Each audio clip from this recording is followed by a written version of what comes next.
उपाध्याय। और बिहार विधानसभा चुनाव में महागठबंधन के अंदर जेएमएम को एक भी सीट नहीं दिए जाने से पार्टी नाराज है। जेएमएम ने बिहार विधानसभा चुनाव के तुरंत बाद पार्टी के कार्यकारिणी की बैठक बुलाने की बात कह दी है।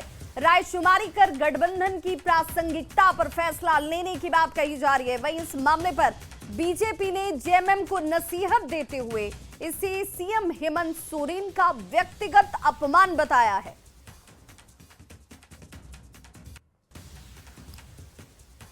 में जो भावनाएं हैं, जो जन भावनाएं हैं, जो हमारे साथ घटित हुआ, जो राजनीतिक विश्वासघात हुआ, कहीं न कहीं कार्यकर्ताओं के बीच से ही ये आवाज़ आ रही है, पार्टी पदाधिकारियों के बीच से, कि झारखंड में चल रहे गठबंधन की भी समीक्षा हो।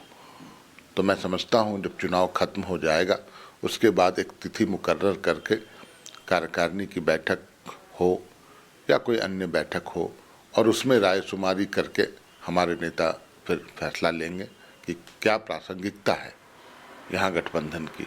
देखिए, ये मुख्यमंत्री जी के लिए एक पर्सनल इंसल्ट है ये जो पूरा प्रकरण हुआ बिहार चुनाव का, क्योंकि वो लगातार खुद मॉनिटर कर रहे थे। उनकी पहल पर इनका प्रतिनिधि मंडल, जिसमें माननीय मंत्री भी सोनू जी थे, वो बिहार गया था, आश्वासन मिला था, लेकिन राजद और कांग्रेस ने यू टर्न मार दिया। तो बिहार में महागठबंधन से मिली धोखेबाजी के बाद जेएमएम लगातार आरजेडी और कांग्रेस के खिलाफ हमलावर है। इसे लेकर कांग्रेस और आरजेडी दोनों अब डैमेज कंट्रोल करने में जुट गए। आरजेडी ने कहा कि बीजेपी के खिलाफ कांग्रेस और आरजेडी के मजबूत गठबंधन की वजह से ही हेमंत सोरेन सीएम है। तो वहीं कांग्रेस ने इससे पल्ला झाड़ते हुए कहा है कि जेएमएम को बिहार में प्रतिनिधित्व जरूर मिलना चाहिए। उनका प्रतिनिधित्व तो नहीं होना ये अफसोसजनक है। उनका प्रतिनिधित्व वहाँ होना चाहिए था। अब किन किन कारणों से ऐसा हुआ है, स्वाभाविक तौर पर अगर वो समीक्षा की बात कर रहे हैं तो ये इसमें सभी दल बैठ के समीक्षा करना वो टूट है। आवाज का रिश्ता नहीं है जेएमएम कांग्रेस और आरजेडी का। इसी का नतीजा है कि माननीय हेमंत सोरेन जी आज मुख्यमंत्री हैं, एकजुट हैं, तब भाजपा को हम लोग सशक्त दे रहे हैं। बिहार में भी यही है, भाजपा भगाओ देश बचाओ का नारा था। लड़ने के लिए नहीं लड़ना था, चुनाव जीतने के लिए लड़ना था, भाजपा को हराने के लिए लड़ना था। अगली खबर जामताड़ा से, जहां के जंगलपुर मुख्य सड़क से खरियोडीह होते हुए एक सिंहा मुख्य सड़क का डॉक्टर इरफान अंसारी ने शिलान्यास किया। इस दौरान स्वास्थ्य मंत्री इरफान अंसारी ने कहा कि पहले की बीजेपी सरकार ने आदिवासी समाज को हमेशा विकास से वंचित रखा। मैंने विधायक बनने के बाद जो वादा किया था वो आज पूरा किया है। भाजपा के शासनकाल में 20 साल इन लोगों ने धरंधरी की तरह झारखंड को लूटने का काम किया। आदिवासियों का विकास नहीं किया, मूलवासी का विकास नहीं किया। आज बताइए 20 साल हमारा झारखंड कहाँ से कहाँ हो जाना चाहिए था, नहीं हुआ। आज इनका जो कह सकते हैं जो काम ये लोग नहीं किया, हमसे अजब बातें निकल रही है, लेकिन मैं नहीं निकालूंगा। एक संवैधानिक पद पर हूँ। पिछला पाप, उस पाप का मैं भरपाई कर रहा हूँ। सारा फाइल जो आदिवासियों को दबा दिया था भाजपा ने, उस फाइल को निकाल के हम काम कर रहे हैं, विकास कर रहे हैं। और बड़ी खबर जमशेदपुर से आ रही है, जहां पर आग का कहर देखने को मिला है। खड़ी कार में अचानक से भीषण आग लग गई और कार धू कर जलकर पूरी तरह से खाक हो गई। दमकल की गाड़ी ने हालांकि आग पर काबू पा लिया है, लेकिन जब तक आग बुझाया जाता तब तक ये कार जलकर खाक हो चुकी थी। शॉर्ट सर्किट की वजह से आग लगने की बात कही जा रही है। सोनारी थाना के बुद्धराम मोहल्ला की यह घटना, जहां पर खड़ी कार में अचानक से शॉर्ट सर्किट की वजह से आग लगी और देखते ही देखते आग ने पूरी कार को अपनी चपेट में ले लिया। दमकल विभाग की टीम जब तक पहुंचती, और ये तस्वीर इस वक्त आपके टीवी स्क्रीन पर देखिए किस तरीके से ये कार यहां पर खड़ी थी और अचानक से आग के गोले में तब्दील हो गई। धू कर ये पूरी कार जलकर खाक हो चुकी है। दमकल की टीम हालांकि जब तक पहुंचती और आग बुझाया जाता तब तक ये कार पूरी तरह से जलकर खाक हो चुकी थी। शॉर्ट सर्किट की वजह से आग लगने की आशंका जो है जाहिर की जा रही। बताया जा रहा है कि संभवतः इसी वजह से आग लगी होगी। केंद्रीय रक्षा राज्य मंत्री संजय सेठ ने रांची के बड़ा तालाब छठ घाट का निरीक्षण किया और पीएम को छठ महापर्व को यूनेस्को की लिस्ट में शामिल कराने के लिए धन्यवाद दिया।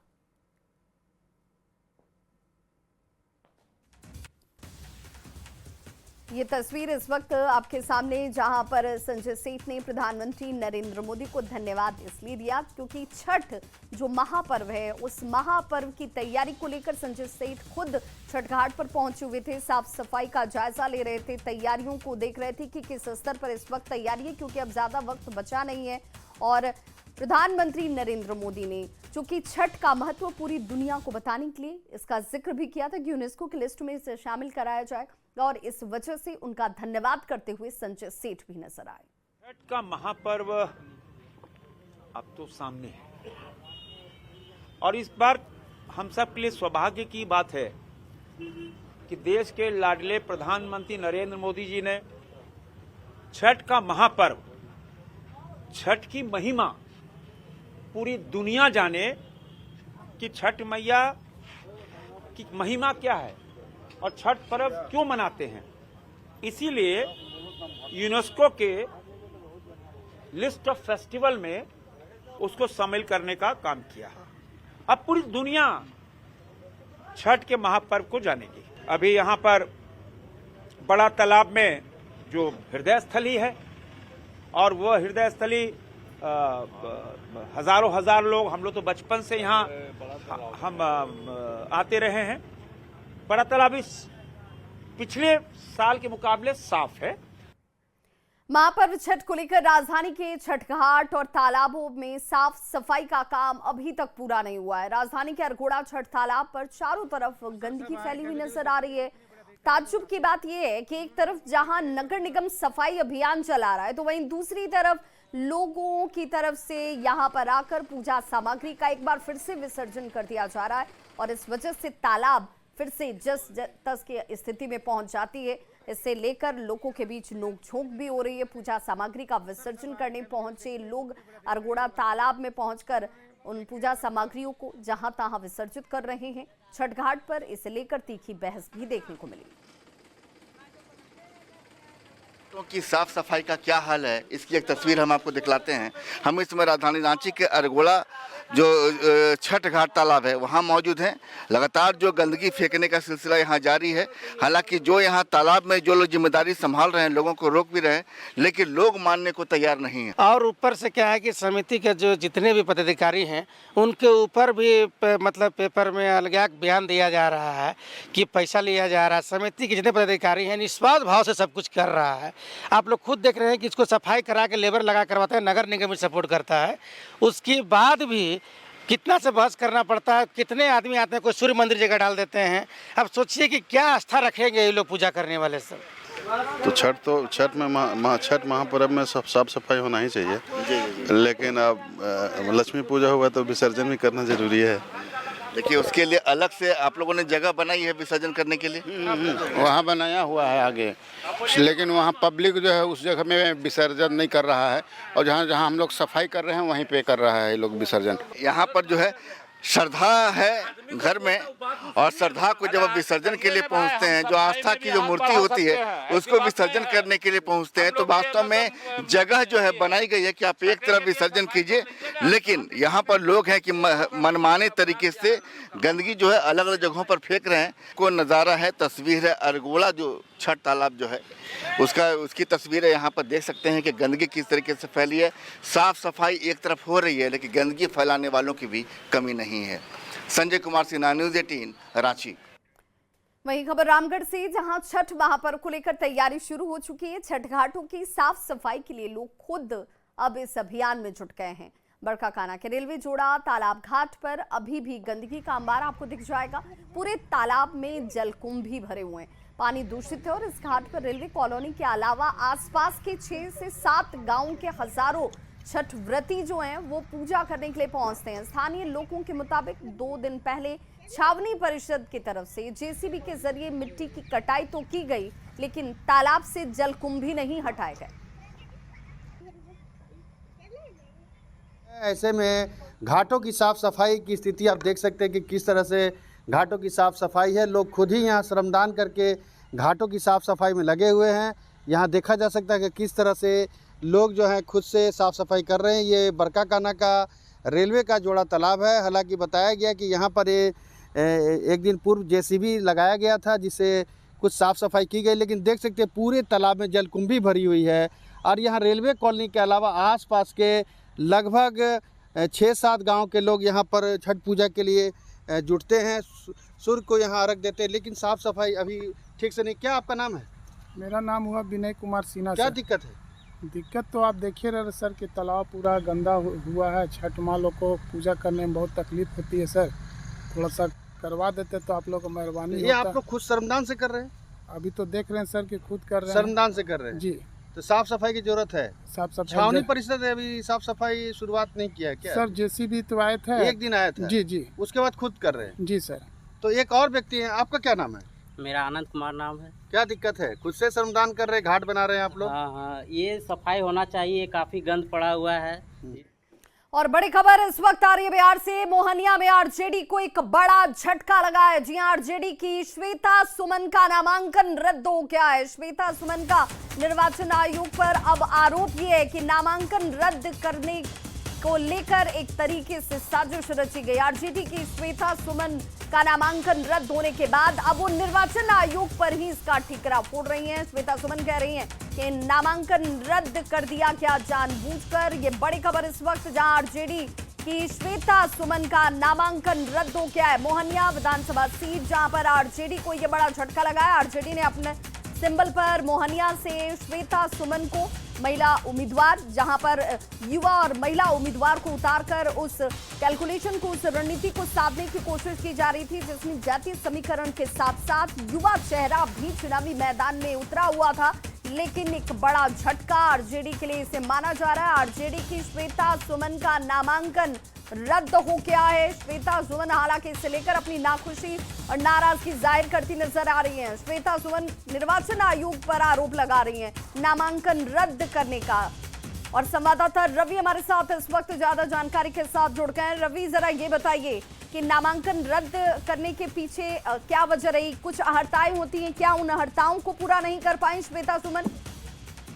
जी बिल्कुल, अभी तक जो सूत्रों के जानकारी के मुताबिक जो जानकारियां मिल रही है उसके मुताबिक श्वेता सुमन जो आरजेडी की मोहनिया से उम्मीदवार बनाई गई थी, उनका नामांकन रद्द किया गया है। और हालांकि अभी तक इलेक्शन कमीशन की तरफ से आधिकारिक रूप से पुष्टि होने में थोड़ी देर है, लेकिन जो जानकारियां निकल करके सामने आई हैं उसके मुताबिक उनका नामांकन जो है वो रद्द कर दिया गया है। और नामांकन रद्द करने के पीछे जो बताया जा रहा है कि जब आप नामांकन करते हैं और उसमें जो अहर्ताएं होती हैं और उसके बाद समय दिया जाता है कि यहाँ पे कोई आरोप आप पे लगा सकता है और कोई आप पे कोई अपील किसी को करना है तो अपना अपील कर सकता है। माना जा रहा है कि नियमों के मुताबिक जो है वो नामांकन करने में कहीं त्रुटि रह गई और जिसके कारण जो है नामांकन रद्द किया गया है। हालांकि बिल्कुल रवि, लेकिन सवाल तो ये है कि वो तो आरोप लगा रही है निर्वाचन आयोग पर ही कि जानबूझकर ऐसा कर दिया गया।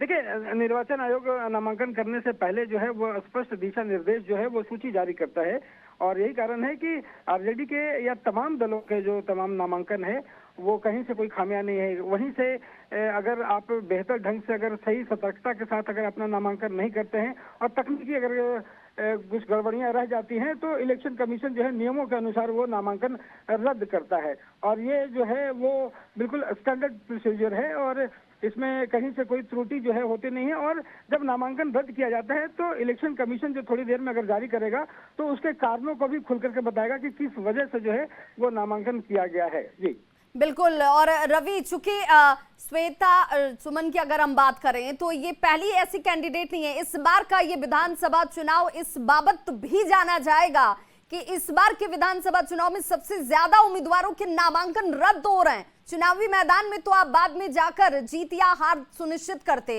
लेकिन नामांकन ही रद्द हो जा रहा है। हाँ जी बिल्कुल। और देखिए, ये कई जगह से ये सूचनाएं लगातार आ रही है कि नामांकन जो है वो रद्द हो रहा है और इसके पीछे की वजह जो ये माना जा रहा है कि जिस तरीके से अंतिम समय तक, जब तक नामांकन करने की जो आखिरी तारीख है, आखिरी तारीख तक जो है वो सिंबल बांटे गए हैं और ये बताया गया है, टिकट दिए गए हैं और बताया गया है कि जाकर के नामांकन करें। तो ये एक बड़ी वजह है कि जहां से बहुत कम समय उम्मीदवारों को मिला है अपना पूरा पेपर जो है वो ठीक करने में, तमाम जो उसके फाइल करने में जो तकनीकियां होती हैं उसे ठीक करने में, और शायद यही वजह है कि बहुत कम समय मिलने के कारण जो है वो यहाँ से नामांकन करने में त्रुटियां हुई हैं और जिसके कारण नामांकन रद्द हो यानी रहे हैं। रवि, ये चुनौती सिर्फ उम्मीदवारों के चयन तक नहीं थी महागठबंधन के अंदर, ये चुनौती नामांकन करने के बाद अब जब नामांकन रद्द हो गया है इस बाबत भी दिख रही है। जी बिल्कुल, और यही देखिए, जब आप सीटों का बंटवारा समय से नहीं करते हैं और जब सब कुछ जो है अपने गठबंधन के बीच या अपने दलों के बीच में अगर स्पष्टता नहीं रहती है तो ऐसे नतीजे सामने आते हैं जहां पे जल्दीबाजी में काम किया जाता है। और जो न सिर्फ उम्मीदवार को लेकर के, अगर किसी का नामांकन रद्द होता है तो यहाँ से न सिर्फ उम्मीदवार बल्कि यहाँ पे देखिए दल को भी बड़ा नुकसान है। अगर मोहनिया में आरजेडी के उम्मीदवार अगर नामांकन रद्द हुआ है, अब नामांकन हो नहीं सकता है, तो एक ढंग से कहें कि विपक्ष को जो एक ढंग से वॉकओवर मिल जाता है तो ये लड़ाई जो है वो आसान हो जाती है। तो मुश्किल यही है कि जल्दीबाजी में कम समय मिलने के कारण जो है वो सारी ये परेशानियां निकल करके सामने आ रही रवि, हैं। क्या यही वजह है कि श्वेता सुमन अब ये कह रही हैं कि भाई ये कैसे हो गया, नामांकन रद्द कैसे हो गया? तो अब इसकी आधिकारिक पुष्टि भी होगी और आपको बाकायदा जानकारी भी दी जाएगी कि आखिर कहां पर आपकी तरफ से त्रुटि हुई। रवि, आप हमारे साथ बने रहिए। जरा श्वेता सुमन जो आरोप लगा रही है वो कह क्या रही है, वो अपने दर्शकों को सुना दें। की है, उनका भी सर्टिफिकेट, उनका भी जाति प्रमाण पत्र लगा हुआ था, लेकिन उनका हो गया लेकिन मेरा नहीं हुआ। क्यों? क्योंकि भाजपा को और उनके उम्मीदवार को मुझसे डर है, मेरे पार्टी से डर है और राष्ट्रीय जनता दल की सरकार आने से डर है, इसलिए वो अन्याय कर रहा है। अभी सोच लीजिए कि जब व्यक्ति को चुनाव लड़ने नहीं दिया जा रहा है, लोकतंत्र में उसको ये अधिकार नहीं है, तो आप सोचिए कि जब उनकी सरकार आएगी पूरी तरीके से तो वो क्या करने वाले, बिहार का नाश करने वाले हैं वो। अब आरोप लगाया गया था कि मेरा जाति प्रमाण पत्र, मैं यूपी की हूँ, मेरा जाति प्रमाण पत्र यूपी का नहीं होकर के मैं यहाँ की मूल निवासी नहीं हूँ, जबकि मैं 20 सालों से मैं यहाँ पे रह रही हूँ। तो सुना आपने, श्वेता सुमन को ये कह रही हैं कि भाई जाति प्रमाण पत्र उन्हें जानकारी भी दी गई है, यानी कि एक तरीके से अब इसकी सिर्फ आधिकारिक पुष्टि होना बाकी है निर्वाचन आयोग की तरफ से। लेकिन निर्वाचन आयोग की पुष्टि आधिकारिक तौर पर होने से पहले श्वेता सुमन ने ये जरूर कह दिया है कि भाई उनका जो नामांकन है वो रद्द कर दिया गया है। और एक बार फिर से रुक कर लेते हैं छठ की खबरों की तरफ। हजारीबाग में छठ महापर्व की महा तैयारी जो है वो शुरू हो चुकी है। छठ घाट की साफ सफाई से लेकर विभिन्न सामाजिक संगठनों की भूमिका जो है वो नजर आ रही है, जिसमें जिला प्रशासन साफ सफाई कराने में जुटा हुआ है। जिले के डीसी हों, पुलिस अधीक्षक हों या सीडीपीओ हों, उनके नेतृत्व में पदाधिकारियों की टीम छठ तालाबों की साफ सफाई में जुटी हुई है। लगभग 2 घंटे तक पदाधिकारी साफ सफाई के काम में लगे रहे। इस दौरान समाज के लोग और कई समाज सेवी संगठनों का भी पूरा सहयोग मिला। सफाई करती है उतना और ज्यादा लोग गंदा करते हैं। ये शहर की कैसी मानसिकता है पता नहीं, कि जो साफ सफाई उसी को गंदा करना है। आसपास के लोगों से मैं यही अनुरोध करना चाहूंगा कि अपने ये तालाब आपका है तो इसे हम जो दूर दराज के लोग, अलग अलग हमारी टीम में अलग अलग डिस्ट्रिक्ट के लोग हैं जो आपके यहाँ आके साफ सफाई कर रहे हैं, तो आप क्यों नहीं कर सकते हैं? आप इन्वॉल्व होइए। आप गंदा ही नहीं, आपको साफ सफाई करने की जरूरत नहीं, क्योंकि आप गंदा ना करें, गंदा तो आप कर रहे हैं। इसी को ध्यान में रखते हुए जिला प्रशासन की टीम जितनी भी सिविक सोसाइटी है सभी लोगों के साथ जो है समन्वय स्थापित करते हुए अभी छठ घाट की तालाब जितनी भी है और भी जो पब्लिक स्पेसेस है उसकी सफाई अभियान हम लोग चला रहे हैं, ताकि एक इम्पॉर्टेंट मैसेज जो है शहरवासियों को जाए कि न केवल घर की साफ सफाई इम्पॉर्टेंट है बल्कि पब्लिक स्पेसेस भी इम्पॉर्टेंट है। जो जलाशय हैं, जो पॉन्ड है, वाटर बॉडीज है, वाटर इकोसिस्टम है, उनकी सफाई और उनकी संरक्षण भी जो है एक इम्पॉर्टेंट एस्पेक्ट है। बार बार ये सफाई अभियान चलाएंगे, लोगों से अपील भी करेंगे कि दोबारा प्रदूषण ना हो और अपने घर के अंदर ही नहीं, घर के बाहर भी, स्ट्रीट पे, मोहल्ले में, खास करके वाटर बॉडीज में इसको स्वच्छ रखें। का महापर्व छठ पूजा जो है वो नजदीक है, इसको लेकर जो तैयारियां हैं वो अभी से ही चल रही है। हजारीबाग के अभी हम छठ तालाब के समीप है, तो छठ तालाब के आपको परिसर में जो आपको दिख रहा होगा कि हजारीबाग के उपायुक्त शशि प्रकाश सिंह और पुलिस अधीक्षक अंजनी अंजन स्वयं जो है परिसर में उतरकर साफ सफाई में जुटे हैं। यह एक फॉर्मेलिटी वाला काम नहीं हो रहा है, बल्कि 2 घंटे से लगातार जो दोनों है वो स्वयं साफ सफाई कर रहे हैं। और इसके साथ ही जो स्थानीय लोगों की इसमें एक अहम भूमिका भी देखने को मिल रही है। तो हम कह सकते हैं कि शशि प्रकाश सिंह और साथ ही जो एसपी है उन्होंने लोगों से भी अपील किया है कि अपने आसपास के जो परिसर को है साफ रखें, स्वच्छ रखें, सुंदर रखें और इस जो त्योहार है यानी छठ महापर्व है इसे शांति और हर्षोल्लास के साथ मनाएं। सुशांत सोनी, न्यूज 18, हजारीबाग। राजधानी रांची में भी छठ घाटों की सफाई जो है युद्ध स्तर पर चल रही है। नगर निगम अलग अलग टीमों को बनाकर निगम क्षेत्र में पड़ने वाले 73 महत्वपूर्ण घाटों की साफ सफाई में जुटा है। रांची नगर आयुक्त ने जानकारी देते हुए कहा कि हमारे निगम क्षेत्र में करीब 73 अति महत्वपूर्ण छठ घाट हैं, जिनकी साफ सफाई नगर निगम पिछले 15 दिनों से कर रही है। पटना यहाँ पर अगर पूरे इलाके की बात करें तो पानी के अंदर की गंदगी को साफ करने के लिए अलम पोटाश का उपयोग किया जा रहा है। वहीं पानी के ऊपरी जलकुंभी को निकालने के लिए एक्सकेलेटर के माध्यम से घाटों की सफाई की जा रही है। पानी में जो गंदगी है उसको साफ करने के लिए एलम पोटाश की यूज़ की जा रही है। जो दिख रही है विजिबल आपको लगता है जैसे जलकुंभी वगैरह है, तो उसको साफ करके हटाने के लिए एक्सकेवेटर है, एम्फीबियस मशीन है, उनको इस्तेमाल किया जा रहा है। इसके अलावा जो घाटों के किनारे में आप लोग देख रहे होंगे कि वहाँ बने हुए हैं सीढ़ियाँ, तो सीढ़ियों को ठीक करने के लिए, उसको लेवलिंग करने के लिए, उसको साफ वगैरह करने के लिए, काई को हटाने के लिए, स्क्रैच करने के लिए। तो वहीं जमशेदपुर में लोक आस्था के महापर्व की महा तैयारी इस वक्त चल रही है। नगर निगम पूरे शहर में 150 छठ घाट की साफ सफाई करने में युद्ध स्तर में जुटा हुआ है। इस बार छठ पूजा में छठ घाटों की सफाई के साथ साथ चेंजिंग रूम, नदी घाटों के पास छठ पूजा को लेकर पेंटिंग यहाँ पर की जा रही है ताकि इसे खूबसूरती से दिखाया जा सके। सुरक्षा को लेकर सभी छठ घाटों में गोताखोर और एनडीआरएफ की टीमों की मौजूदगी रहने वाली है।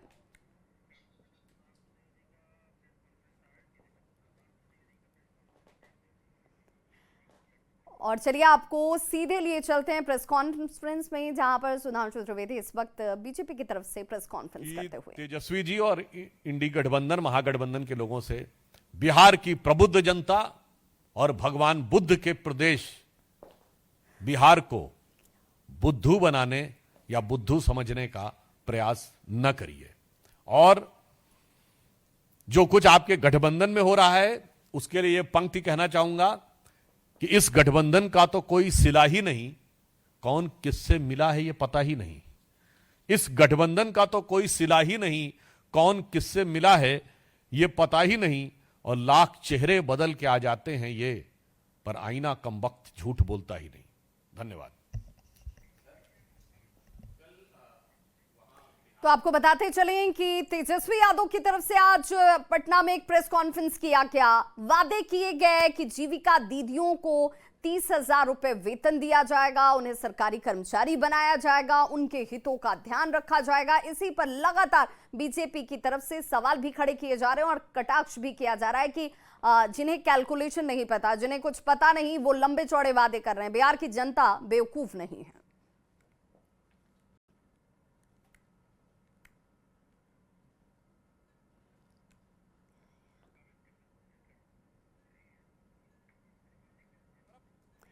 तो तेजस्वी यादव के प्रेस कॉन्फ्रेंस की तस्वीर आप देख रहे हैं। और आस्था के महापर्व छठ की जब बात हो रही है तो इसे लेकर राजधानी के भी छठ घाटों पर किस तरीके की तैयारी है ये जानना भी बहुत जरूरी हो जाता है। महापर्व को देखते हुए रांची पुलिस ने सुरक्षा को लेकर कड़े इंतजाम किए हैं। छठ घाट पर महिला पुलिस कर्मियों की विशेष तैनाती की गई है। ट्रैफिक व्यवस्था को लेकर विशेष कार्य योजना तैयार की जा रही है ताकि घाट पर पहुंचने वाले श्रद्धालुओं को किसी तरह की परेशानी ना हो। राहगीरों के मकसद से भी ये व्यवस्थाएं सुनिश्चित की जा रही हैं। ट्रैफिक जाम की समस्या से किसी को दो चार न होना पड़े। उन लोगों को एक हैसल फ्री सुविधा जो है वो दे पाए, जहाँ पे कि ट्रैफिक व्यवस्था सुचारू ढंग से चले और जितनी वृत्ति हैं और जितने परिवार हैं उनको भी सारी फैसिलिटीज़ जो हैं वो अच्छे तरीके से मिले। हम लोग इस पर प्लान कर रहे हैं। एक्स्ट्रा फोर्सेस की मांग भी हम लोगों ने की है हेडक्वार्टर से, और इसके अलावा ट्रैफिक व्यवस्था को किस तरीके से सुगम बनाया जाए इस पर ध्यान दिया जा रहा है। महिलाओं की सुरक्षा पे हम लोगों का इस पर ज़्यादा फोकस रहेगा। हम लोगों ने एक पिंक पेट्रोलिंग टाइप की भी टीम जो है वो हम लोगों ने इम्प्लीमेंट करने का सोचा है। तो जोहार झारखंड के इस बुलेटिन में बस इतना ही, लेकिन न्यूज़ 18 बिहार झारखंड पर खबरों का सिलसिला लगातार जारी है।